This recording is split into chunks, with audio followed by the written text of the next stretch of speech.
background's cute. Cool. All right, guys. Well, here we go. We are going to talk about positive and negative reinforcement. So I'm going to go way, way back because I don't know where everyone's at with it. And so basically, we're going to say the first one is like what, oops, goodness gracious, guys, sorry. What is positive reinforcement, right? So Cooper defines positive reinforcement having occurred when a response,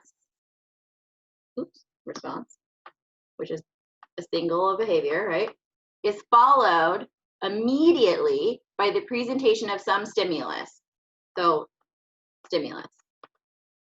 And as a result, similar responses occur more frequently in the future. So that equals increased future frequency, right?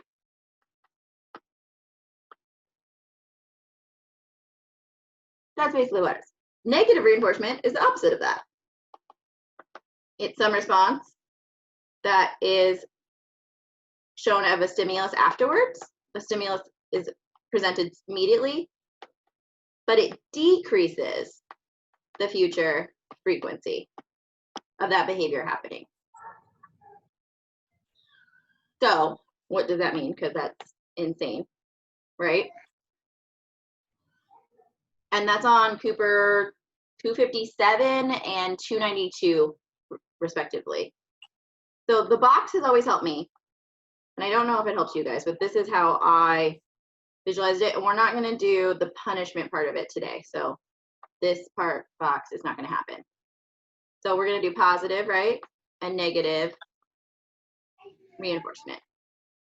Usually if you're doing the full box, this would be punishment, but we're not going to get into punishment today because I've got 40 minutes recording and then it's going to kick us off. So positive is always you add.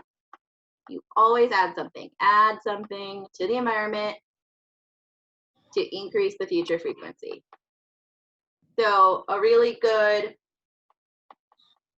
example of this would be, I tell my dog to sit. You know, you can do the whole ABC thing.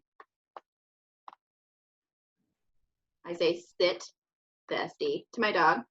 He sits, right? And then as the stimulus I'm adding in, the SRS, right? Same thing. The stimulus I'm adding is treats. He really likes these like gross, smelly, jerky treats. They're his favorite thing. He will do anything for them. And so he sees them, and now the treat is a stimulus, right? He sees the treat, and so he starts doing all this crazy shit. He sits down, he rolls around, he does whatever to try to get the treat. And then he hears the SD, sit. He does it, and he gets a treat. So I positively reinforced him because he's more likely to sit in the future if I have the treat, for one, and he got the treat. He got something he liked. He's more likely to do it in the future. On test questions, my biggest, clue, hint, whatever you want to call for this one, is when you're reading them, read it, and does it say it happens more often in the future? Cat, get off, please. Does it say, and she put her hair in a ponytail in the future? Did it say he ate more broccoli in the future? Did it say that? It might not say future, but it said he continued to do running, kind of thing. If it said that, then we know the SRS contingency has been met, and we know it's positive reinforcement. If it does not say, and this is going to, and this happened more in the future, there's not enough information, and that question is, answer will be there's not enough information because we do not know if it was positively reinforced or not. If it said, Billy was thirsty and she took a drink of water, is that positive reinforcement? No. Well, one, it's negative reinforcement because I'm satiating my thirst, but sorry. But, no, it's not, because I didn't tell you that I was increasing the frequency in the future. So that's really, really important.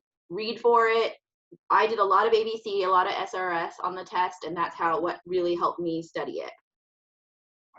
So then for negative reinforcement, it's removing something. We're removing something to increase the future frequency, right? Because it's reinforcement. This is increase future frequency.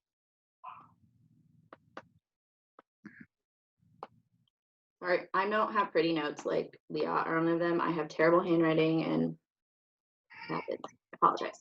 So the A, B, C, the S, R, S. A good example for this one right now. This is really cold in here. My room is right under a vent. So like I am super cold, right? So it's really cold in my room. So we're thinking adding a jacket would be positive, right? Because you think you're adding something.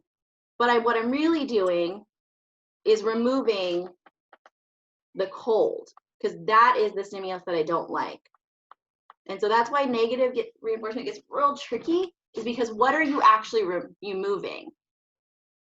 I'm removing the cold. I'm not removing clothing. That would be if I was hot and I removed the clothing. That would work too, but I'm removing the cold from me.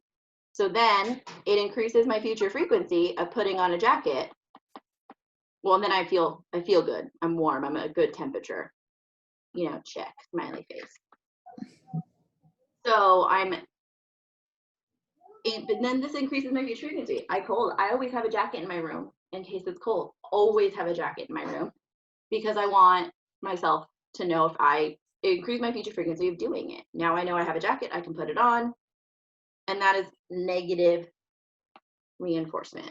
That's SRS. Punishment, I'll do that one on a different day, but always think when you're doing these ones, oops, positive is add, negative is to remove. And what are you removing? And the same thing goes for punishment as it does, I mean, not for punishment, for negative reinforcement as positive reinforcement. If it does not say, and they are more likely to do this in the future, it is not negatively reinforced. It is not positively reinforced. I take Advil, my headache goes away. I am negatively reinforced by taking Advil. My headache has gone away. I am more likely to take Advil when I have a headache in the future. That one could.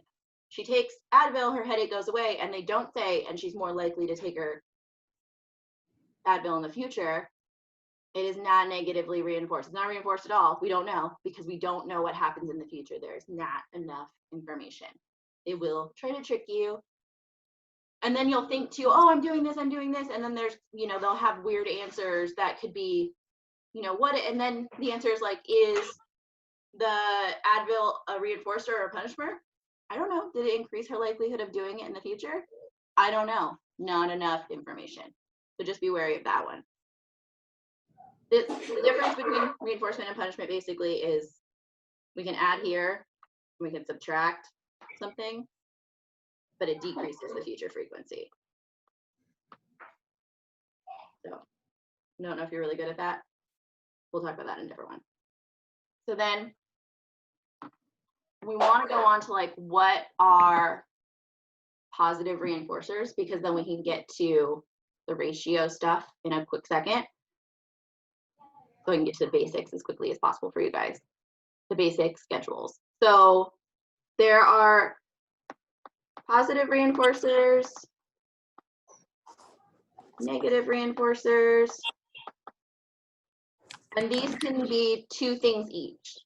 So they can be unconditioned, right? Are unlearned. We didn't learn them. Or they can be conditioned.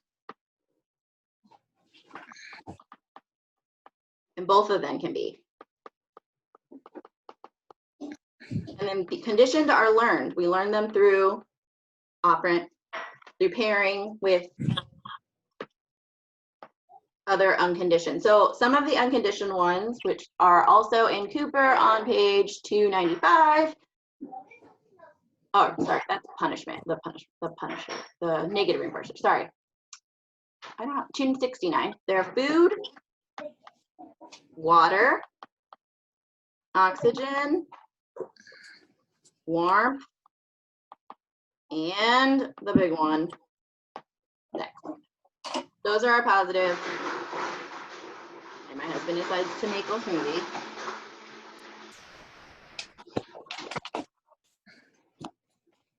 Those are the positive reinforced, unconditioned reinforcers, right? On the opposite side, the unconditioned ones for negative reinforcers are shock, loud noise, intense light, extreme temps, and pain. I think they call it pressure in the Cooper text, but it's basically pain, guys. So conditioned reinforcers, positive or negative, are reinforcers that got their reinforcing power by pairing. That's the most important word of conditioned reinforcers, positive or negative, pairing, pairing, pairing, pairing, pairing, stick it in your brain. It is a previously neutral stimulus, right? Previously neutral stimulus, which is called NS. They're going to do that, and they're going to put those AKAs and all of those little acronyms. You got to know them. The previously neutral stimulus paired with a conditioned with an unconditioned reinforcer, sorry, UCR. So one of these guys over here. So food for my dog is another example. Food for my dog is unconditioned reinforcer. He loves it, right? But I want him to not always have, I always have a treat on me, because I don't. Sometimes you just don't have a treat.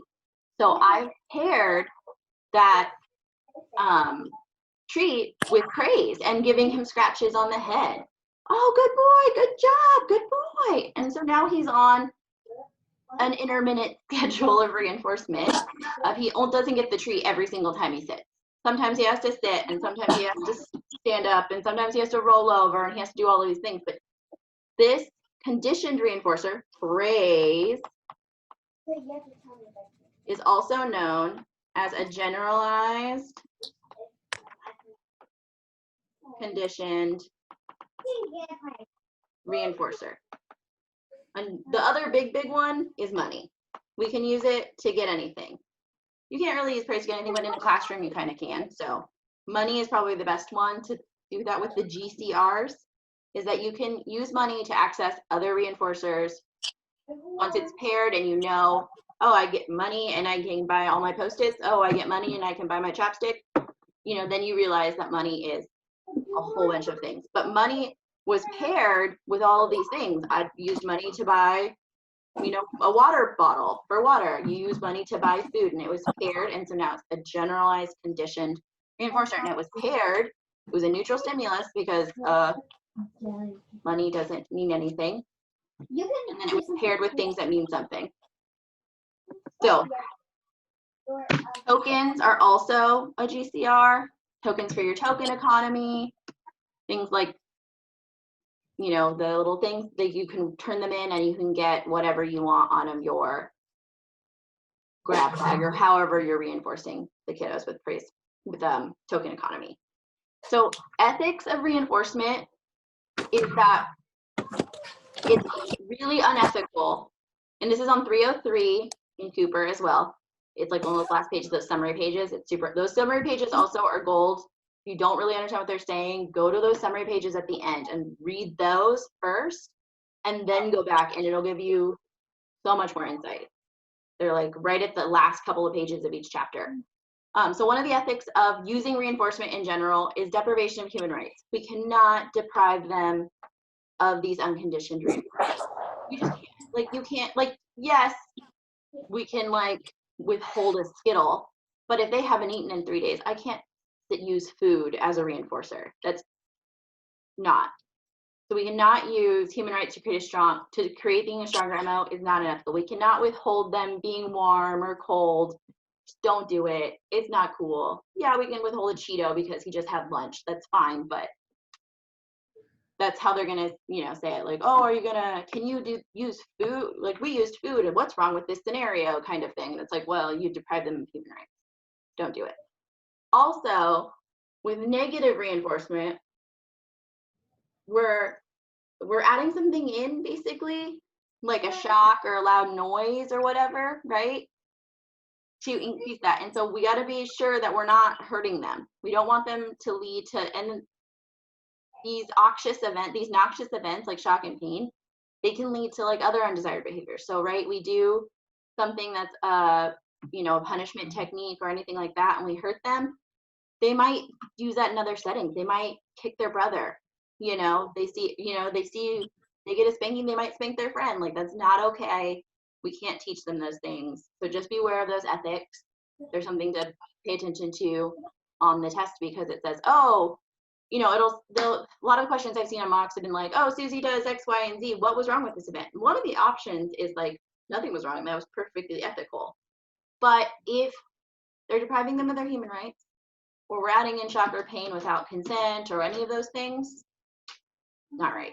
So just be aware of it. I'm getting my notes out there. So now we're just going to go on the basic types of reinforcement. We're going to do, it's kind of a fun little continuum. I know some of you have been in collective have seen this. So I'm not going to do it the exact way they do, because I am not going to cheat Leah on her awesomeness. What is going on? Oh, because I'm silly, guys. So there's CRF, which is continuous. Whoa, I spell worse than Casey. Reinforcement. This is basically a fixed rate 1 schedule, which we'll get into in a second. Then there's intermittent reinforcement. And so continuous reinforcement means every instance of the behavior is reinforced. So this is really great for when we're teaching a skill. When Gunnar was a puppy, when my dog was a puppy, I reinforced every single instance of him sitting. 1, because he's a jerk and doesn't like to listen. But 2, because I wanted him to learn that sitting got a treat. And then we'll do baiting. And we'll get into this lovely area where we love to hang out, intermittent reinforcement, where some, not all, instances of the behavior are reinforced. Right? This is where we hang out. This is where we're going to go into with the square again. But I'm hoping to explain it a little better, because I had a really rough time with this one. And I hope I can explain it in a way that my supervisor explained it to me that might help you guys remember these a little better. The last one is extinction, though.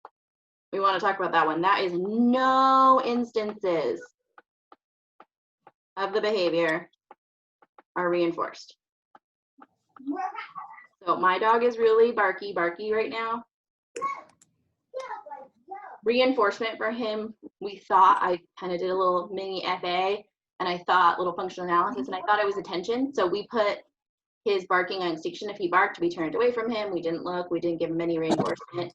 After 30 seconds, if he was still quiet, we turned around and we made him sit, and then we gave him reinforcement. It didn't work. The function is not. That is a little bit of automatic mixed with attention. So we're still working on how to figure that one out. But we did not reinforce for 2 weeks. Not one instance of barking. Nothing. If anything else he did, we kind of put in a little DRO. You did anything else other than barking when the doorbell rang, you got a treat. I didn't care what you did. You could have pooped on the carpet and you would have got a treat. There's some issues with that, but hey, he didn't poop on the carpet. But we're going to talk about how we hang out in this little reinforcement area. Intermittent reinforcement. It's the strongest reinforcement because we don't know when it's going to happen. Well, we do sometimes. We'll talk about that. But it's the strongest reinforcement. It's what we want to do. It's really, really natural to who we are as humans. So without further ado, we'll get into the basic schedules. Hello.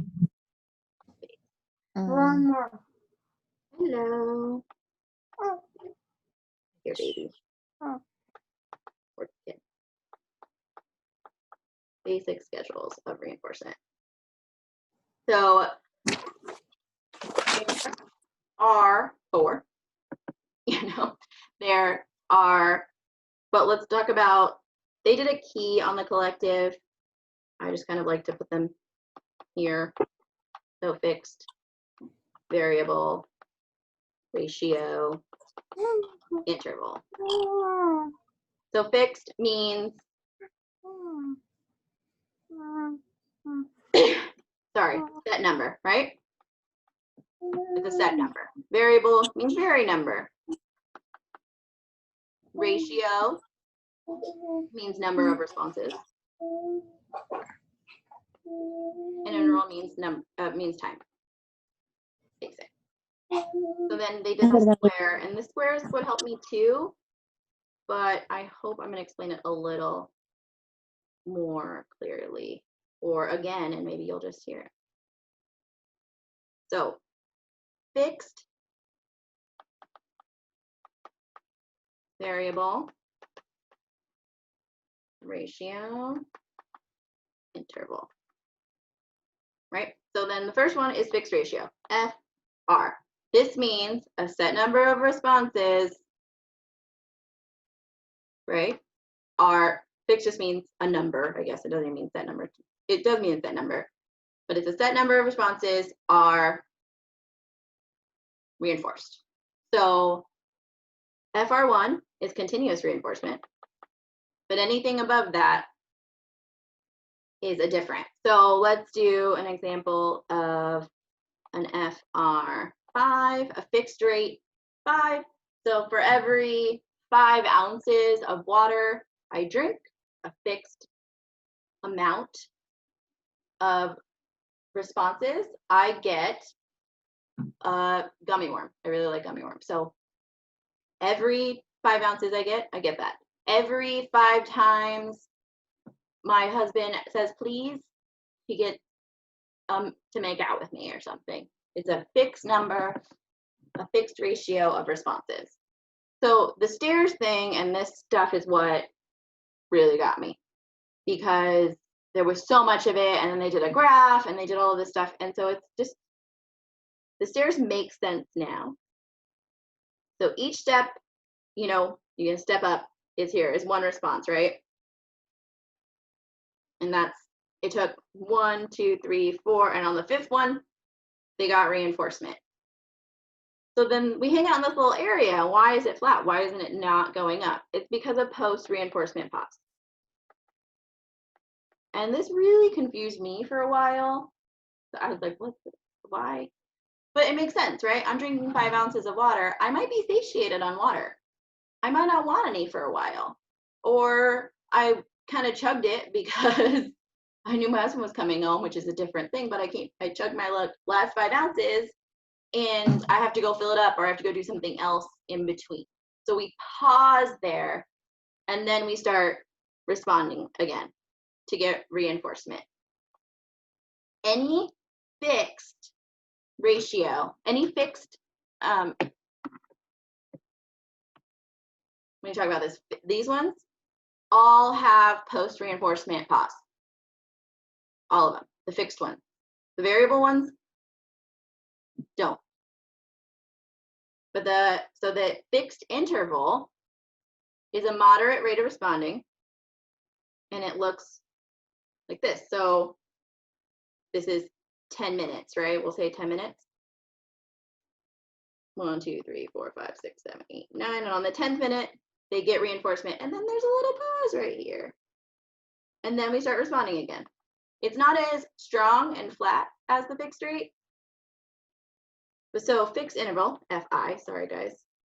So let's say every 10 minutes, fixed interval, 10. Every 10 minutes, my dog goes without barking. Oh, Zoom gave us free time. Thank you, Zoom. I appreciate you. I just got a pop-up. Like, you're running out of time. Keep going. So every 10 minutes my dog goes without barking, he gets a treat. He gets reinforcement. But I gave him a treat and now he's kind of satiated on that treat. He doesn't really like it that much. So he's gonna pause for just a little bit and then he's gonna start responding again. So every 10 minutes, he gets a treat.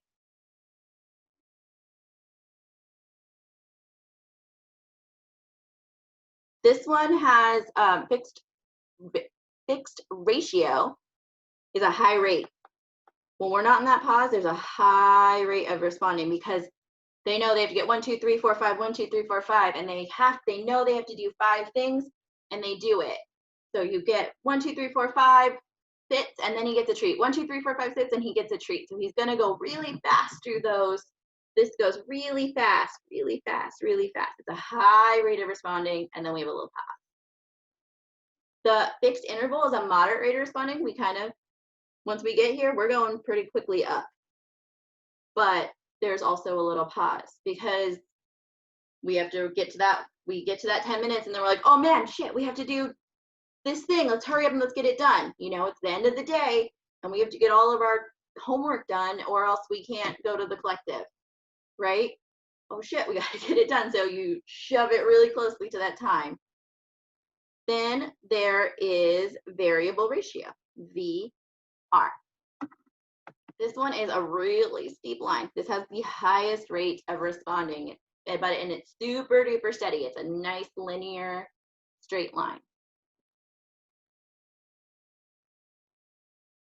Oh, sorry, I have to like sneeze and I can't do it. So we don't know, it's variable. We don't know how many we have to do. So we have a VR5, sometimes it's every third, sometimes it's every seventh, sometimes it's the first one, sometimes it's the fifth one. As long as these average out to 5, which that average is not 5, 10, 15, 16. Let's make those both 5s, and then there, that averages out to 5. It's gonna average out to 5 every 5 responses. You get reinforcement. 1, 2, and then, oh, not all the way to up here, and then again, not till there. So it's a high rate of responding. We're gonna get it. So randomly every 5 responses, my dog, and my dog's on a variable ratio right now with anything he does. I don't even know what it is. I haven't decided. My husband and I haven't, but he's super variable ratio. Sometimes he gets a treat on the first time, and sometimes he gets it on the 20th. It's probably like a VR 7, is what I'll say. So around every 7th thing he does, he gets a treat. If it's a really big treat, we increase that ratio. It's not an interval for him right now. It is with him with his barking, but for treats, variable ratio, varying amount of responses gets him a treat. Then there's a variable interval. It's a moderate rate of responding, but it's also a straight line. It's less, it's a little steeper than that though. It's a straight line, there's no scallop effect, and it's a varying amount of time. So varying time. This is varying responses. Number of responses. Varying time. So there we go. It's been in my nose this whole time. So for a VI, let's say 3, because that's probably pretty easy too. It's an average of 3 minutes. We'll say 3 minutes, because it could also be seconds. You could do seconds, you could do minutes. It's just some measure of time that is varying. So we're gonna say average 3 minutes. So sometimes he gets it on the 4th minute, and sometimes he gets it on the 2nd minute, and sometimes he has to, when he barks, he has to be in there for the 6th minute, and sometimes it's the, okay, wait, the 6, 10, 12, do. 1, 4. I think that's average of 3, right? 5 divided by 3, 15 divided by 3. I don't know. I think that's average. My brain is coming up with these off the top of my head, sorry. So, but it's an average of every 3 minutes that he gets reinforcement, or you get reinforcement, or whatever we're reinforcing gets reinforcement. So every 3 minutes, well, it's not there, but it's there, it's not there. We don't know when it's happening.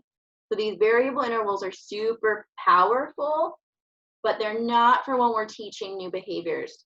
They're not when we're teaching a new skill acquisition. We need to stick right here in the CRF, and then we need to kind of slowly, gradually get it to this variable ratio or variable interval. It just really depends on what it is. There's no really right answer of where to go with it. There's never gonna be, but this is where we hang out in continuous reinforcement when we're teaching a skill because we want to strengthen it. We want it to know. So we're teaching man training. I have a Cheeto in my hand and he says, Cheeto, please. Every time he asks for it on that first 4 days or whatever, he's going to get that Cheeto and he's going to know. Or he asks for a break and we're having, that functionally equivalent replacement behavior and we want him to know that he can get a break, but he doesn't have that skill. We want him to get that break instead of tantrum. Guess what? Every time he asks for a break, have a break, dude. Have a break, dude. Have a break, dude. Cool. And then we slowly do it FR2, FR3. And then it might be then we can pump in a token economy. So every 5 tokens you get. So it's still a fixed rate, it's a fixed rate 5. But if he gets 5 tokens, it could be 5 high fives, which could be like 3 seconds. But so we might not be at that, he has to ask for it and it takes a little more time. But think there's tons of different ways you can do it. So questions for these ones on the mocks that I took that you're gonna see is you're not really gonna see like what's the highest rate of responding or what's the slowest rate of responding, but it is good to know because you'll get questions and be like, oh, what are they on? And the ratios and intervals are super hard because you're like, oh, okay, time, but he still has to do these 3 things or whatever. So he might be on a compound schedule, which we'll not do today. We might do another Zoom. And you have to figure out which ones first because they have to be in the right order. So what you might get is which ones do post-reinforcement pause? Fixed. Always fixed, fixed, has a pause. Fixed, it has a pause. Which one's scalloped? Fixed interval. Draw it out. I know it seems silly to memorize, but fixed are the ones that are pretty. Variable are the ones that are straight. That might help you too. Stairs, scallop, straight. That's what you're going to kind of see on these mock exams that are going to help you to do that.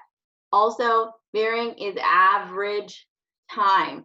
So yeah, we could be on a variable rate 10, and it said he gave reinforcement after the 3rd response and after the 13th response and after the 20th response and after the 1st response. As long as those average out, you can figure out what average that is and then you can figure out what VR you are. So I don't know what that average is too. Let's see, 3 plus 13 plus 26 plus 1 equals divided by 4. That's 1075, so that's not really a good number. You wouldn't have a 1075 rate. But it would be a VR 1075. I was pretty close, guys. This would not happen. It would always be a solid number.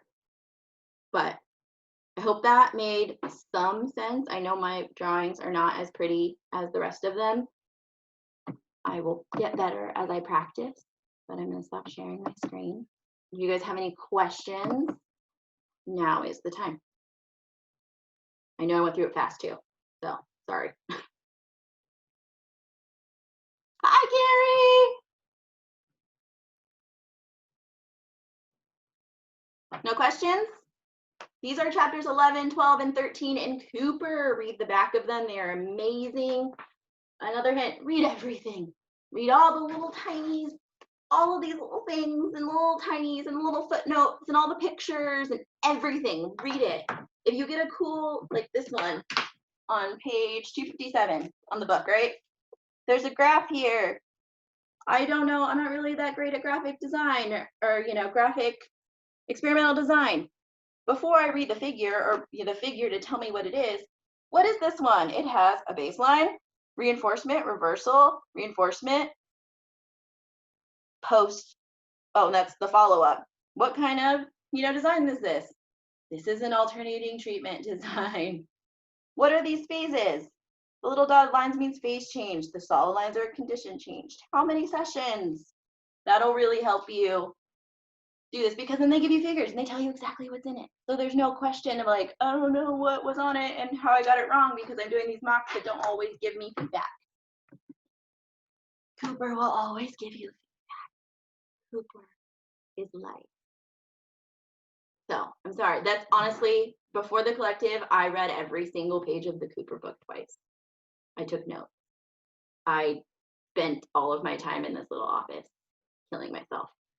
but it was worth it, you know? And I promise you it will be worth it. You can do it. Take your time, read it. If you have questions, feel free to email me. My email is up here. BCBA, Billy, that's me. Feel free to use it. You don't have to use it for tutoring. You could just use it for questions. Find me on Facebook. I want to help you guys out because I remember it was helpful. Oh, there's some chatties. What's in the chatties? Yes, Mariani, thank you for fixing me. I'm sorry, I said it wrong. That's why I was like, It's okay. It was just in the beginning and you corrected yourself. I realized, I was like, crap. It's okay. Thank you. Well, I hope that helped. I think the next one I'm gonna do is I'm gonna go into the compound schedules of reinforcement so we can finish out a reinforcement series, because I know that is a big spot where everyone has a lot of trouble. I know that even in the collective video, I was messaging Danielle crying because I was like, I don't understand anything. It was so hard. I spent 2 more days on it by myself, and I think I have some cool little tricks to help remember it that are visual, and that's how I learned. So if you guys have any visuals you want to share with me for compound schedules, that would be super awesome. And then I think the next one after that I'm going to do is some question dissection. So what I'll have everyone do if they want to is start sending me questions. Please don't use ones from mocks and things like that. They're not ones I'm supposed to be using, but I'll be like, all right, we're going to break this down. I'll tell you what the answer is, and we'll break it down how I got there and how you need to get there. So I hope that helped. Amy, I will definitely help with some compound schedules next time. That's going to be my next one, because I know that's really stinking hard. And it kind of goes beautifully along with this. Like the Cooper goes into it in chapter 11, and I just glossed over those pages because that's not in there. That's a lot to go over in a 40-minute period. So I will post this on a YouTube channel and all of that in the next, whenever it uploads. I have no idea how long these things take. This is my first one. So I hope you guys had a great day. Great rest of your weekend. I don't know when I will do the next Zoom. Claudia, she messaged me on here, said, when will you do the next? I know what I will do it on. It's going to be compound schedules of reinforcement, but I don't know when. It'll probably be this weekend or next weekend. I don't know. Just depends on how much time I have. I'm putting together my supervisor training packet as well, because that's what I want to do in the end, is like tutor and train. So I don't know exactly when. It will be on the ABA app. It'll be on the ABA page on Facebook. It'll be on the SNAP Facebook page. Feel free to message me. I love the thumbs up, Claudia. I did not know you could do that. How do you do that? Oh, reaction. I like it. All right, guys. Have a good night. I'll talk to you later. Bye.